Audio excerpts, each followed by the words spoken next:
livro terceiro, capítulo 10, Lei de Liberdade, item 2, escravidão, a partir da pergunta 829.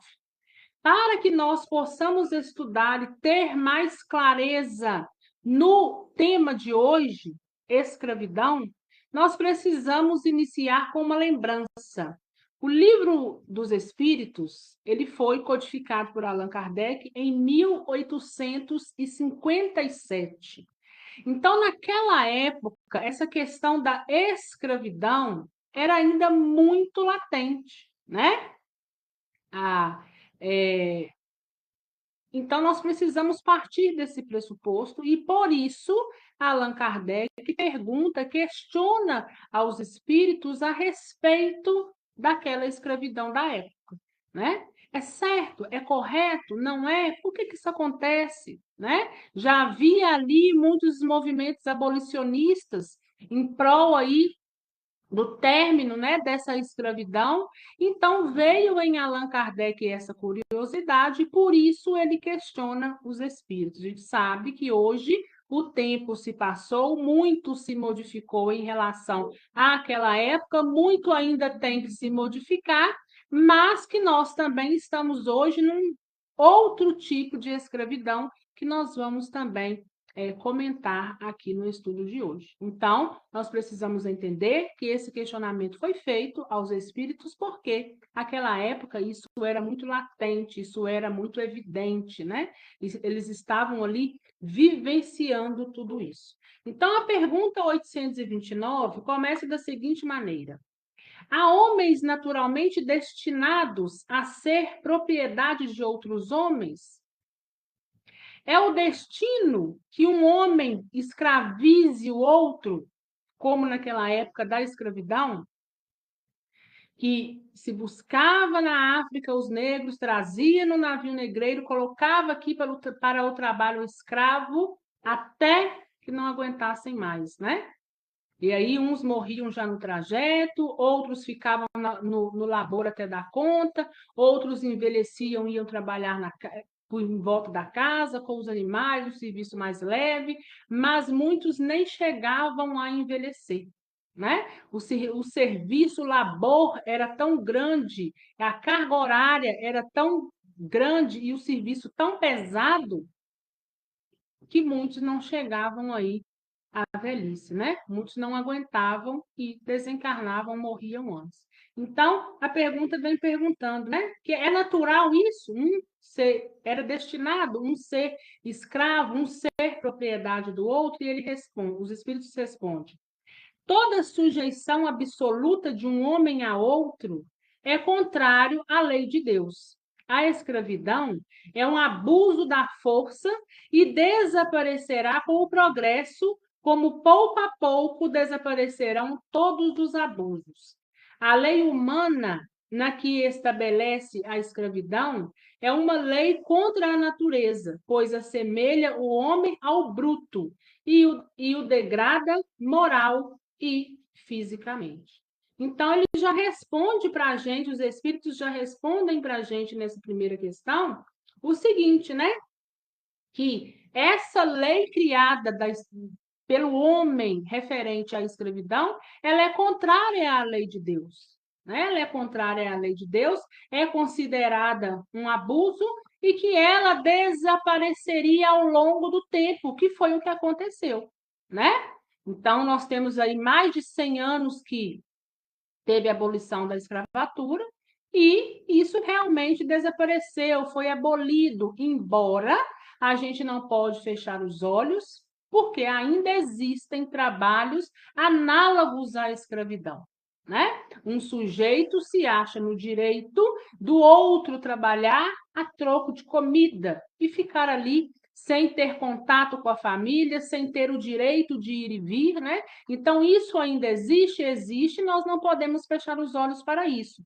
Mas, em relação àquela época, né, nem se compara, era muito maior, era muito mais latente, né? Então, não é destino, né? Ninguém foi destinado a vir, a reencarnar para então ser escravizado. Pergunta 830. Quando a escravidão pertence aos costumes de um povo, são repreensíveis os que a praticam, nada mais fazendo do que seguirem uso que lhes parece natural? Então, ele está perguntando o seguinte: se uma pessoa ela já nasce com aquele costume de ter escravo, de comprar escravos, né? De se achar superior ao outro. Então, ele está dizendo o seguinte: esse costume ele é repreensível, né, aos que praticam. Então, ele está falando o seguinte: o mal é sempre mal. Independente se eu já nasci dentro daquele costume, se aquilo vai contra os ensinamentos de Deus e de Jesus, se aquilo faz mal ao outro, degrada o outro, né? Fisicamente, moralmente, coloca ele ali, assemelha-se ele a um bruto, a pior do que até mesmo um animal, nós precisamos entender que o mal é sempre mal. Todos os vossos sofismas não farão que uma ação má se torne boa, né? Então, uma coisa que já vem, que já nasce, vamos dizer assim, contrária, errada, não tem como, ao longo do percurso, se tornar boa. O mal é mal, errado está errado, né? Então, não tem como eu começo uma coisa boa e, com o tempo, eu achar que aquilo se tornou uma coisa, iniciou ruim, terminou numa coisa boa. Não tem como, né? Mas a responsabilidade do mal é relativa aos meios de que dispomos para compreender. Então, o que ele está dizendo aqui? O mal sempre é mal. Mas nós precisamos entender que, para haver uma repressão, repreender de uma certa forma, a lei de ação e reação vai agir como? Conforme o entendimento e o discernimento de cada um naquele momento. Né? Então, cada um terá o quê? A sua porcentagem diante daquilo tudo. Aquele que se serve da lei da escravidão é sempre culpável de uma violação da lei natural, mas nisso, como em todas as coisas, a culpabilidade é relativa. Sendo a escravidão um costume entre certos povos, o homem pode praticá-la de boa fé, como uma coisa que lhes parece natural, mas desde que a sua razão mais desenvolvida e, sobretudo, esclarecida pelas luzes do cristianismo, lhes mostrou no escravo um seu igual perante Deus, ele não tem mais desculpas. Então, olha o que ele está dizendo. Que pode ser até que ele esteja praticando esse ato de escravizar até mesmo de boa fé, né? Por quê? Porque nós sabemos que a intenção vale muito. Então, aqui ele está referindo àqueles que já nasceram nesses costumes. Foi colocado para ele que dessa forma é o correto. Mas, olha lá mais embaixo o que é que vem nos explicando. Porém, quando o véu lhe é tirado, né? Ou seja, o cristianismo está ali ensinando lá naquela época que todos são iguais, que Deus não faz distinção a filho algum, ele não tem mais desculpas em dizer que aquilo era de boa fé. Porque ele passa a ter conhecimento do que é certo, do que é errado, do que deve ou não fazer em relação ao outro. Então, se continua fazendo, é porque, de uma certa forma, não aprendeu ou não quer aprender, mas já tem o conhecimento. Então, a boa-fé cai por terra, porque a partir daí a sua intenção pode mudar diante daqueles fatos. Pergunta 831. A desigualdade natural das aptidões não coloca certas raças humanas sob a dependência das raças inteligentes? Então, ele está dizendo o seguinte: olha, existe uma desigualdade natural de aptidões. Uns têm mais aptidão a certas coisas, outro desenvolveu uma inteligência maior, outros não, né? Então, essa desigualdade, está falando, não coloca certas raças humanas sob a dependência das raças inteligentes, ou seja, aquele menos favorecido, independente daquele que, de uma certa forma, tem uma prioridade, tem um avanço maior, está mais à frente do outro, né? E aqui nós precisamos enfatizar novamente que naquela época existiam essas questões, né? Muitas tribos, muitas raças. Hoje tudo está muito misturado, mas tinham separados, né? Se achavam no direito, vamos dizer assim, tinham raças mais puras. Então, se achavam no direito de uma determinada raça que aparentava ser inferior, escravizá-la, porque o outro se sentia superior, ou por inteligência, ou por um poder aquisitivo muito alto. E olha a resposta dos espíritos quanto a isso. Então, a desigualdade das raças, a desigualdade, né, natural dessas aptidões, coloca uma raça em dependência a outra, sim, para as elevar, e não para as embrutecer ainda mais na escravidão.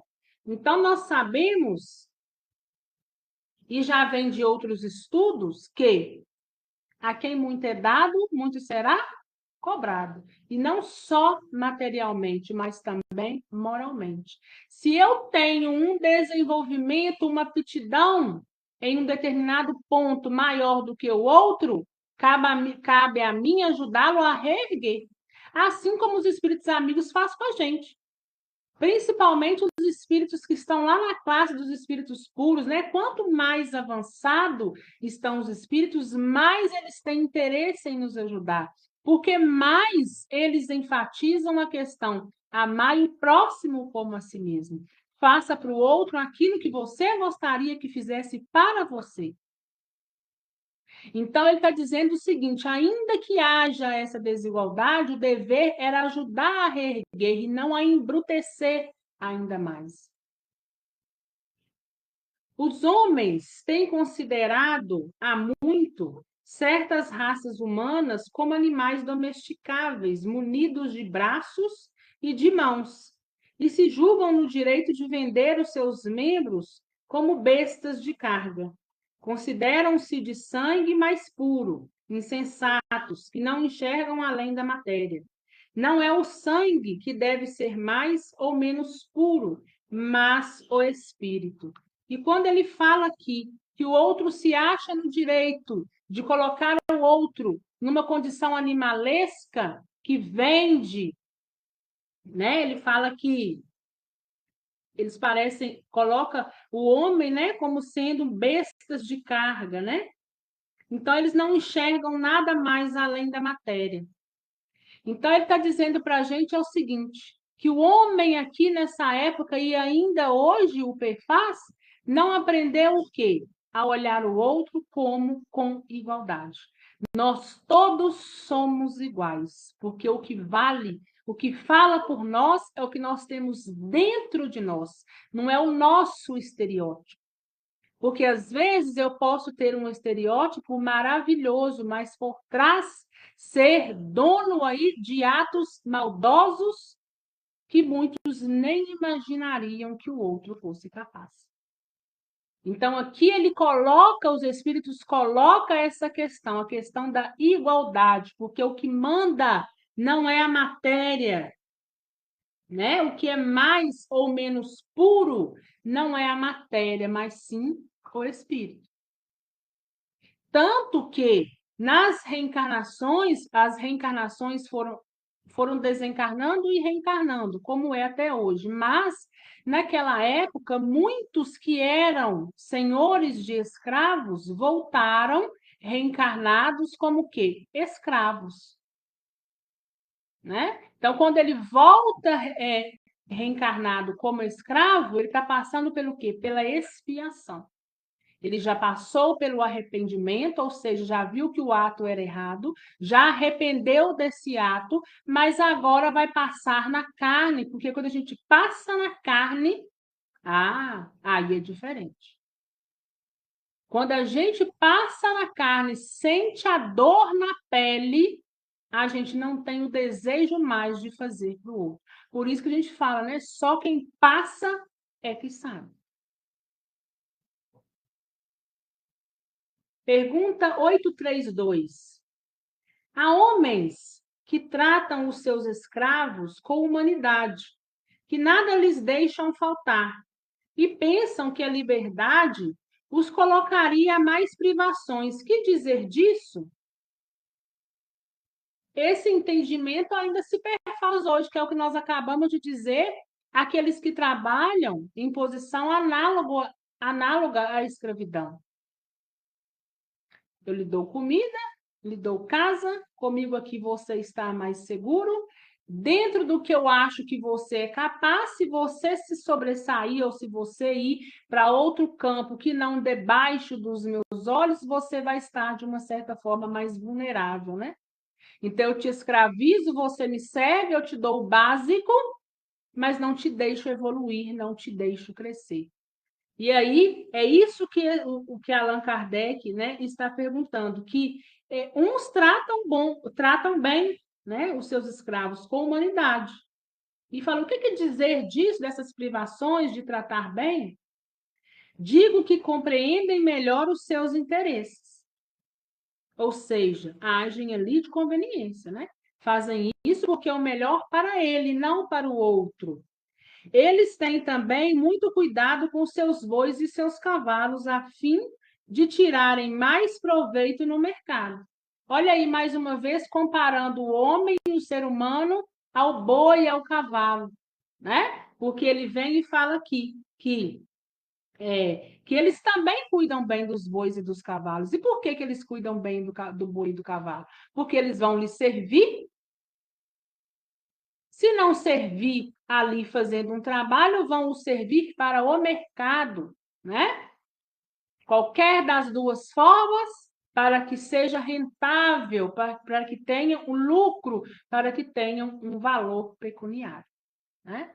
Então, agiam e muitos ainda continuam a agir de conveniência. Não são culpados como os que os maltratam, mas nem por isso deixam de usá-los como mercadorias, privando-os do direito de se pertencerem a si mesmos. Nós temos o direito de liberdade, né? Nós somos livres. Deus nos deu o livre-arbítrio para tomar as nossas decisões e irmos para onde a gente achar que é o melhor para a gente, trilhar o nosso caminho. Então, esses que tratavam os escravos dessa forma e que tratam esses nessa situação análoga à escravidão, trato, né, com bondade, dou comida, dou isso, dou aquilo, eles não serão tão penalizados contra aqueles que ainda os expõem a castigos físicos, né, mentais, mas não quer dizer que também não tenha a sua cota e a sua parcela de culpa, porque sabem muito bem da atitude, sabem muito bem do que estão fazendo, agem por puro interesse próprio. E nós precisamos abrir aqui um parênteses, porque nessa época a gente vê aqui um materialismo muito latente, né? Mas nós precisamos lembrar que hoje também a sociedade, o ser humano ainda é muito escravizado. Mas escravizado de que forma? De uma forma muito mais sutil. E que forma sutil é essa? Nós estamos aí escravizados, muitos, né? A gente sabe que não são todos, tem exceções, mas muitos estão escravizados pela tecnologia, muitos estão entregues ao quê? Aos vícios, principalmente aos ilícitos, né? Que tem um dano maior, não quer dizer que os lícitos não tragam danos, que trazem, mas tem aqueles que trazem um dano maior, que são essas drogas aí, que cada dia aparece uma droga pior do que a outra, que deteriora o ser humano, né? Então, nós também estamos entregues aí, essa sociedade também hoje, ainda hoje, se encontra, né? Materialista. Nós somos escravos, muitos de nós, não todos, mais uma vez, escravos também de quê? Do consumismo. E nós precisamos ir caminhando e ir entendendo que as coisas materiais nos são lícitas e a gente pode adquiri-las, sim, mas nós precisamos ter discernimento que desse mundo nós não levamos nada e que nós viemos aqui buscar o nosso crescimento moral. Nós estamos hoje na matéria, vivendo na matéria, dependendo da matéria, para passar por oportunidades que vão nos levar aonde? Ao nosso crescimento espiritual e moral como indivíduos. Porque nós queremos nos melhorar e a gente vem através da reencarnação como oportunidade de crescimento. E muitos estão voltando com essa oportunidade quase que zerada. Então, que a gente possa pensar nisso para que nós possamos avançar sempre. Alguma dúvida, gente?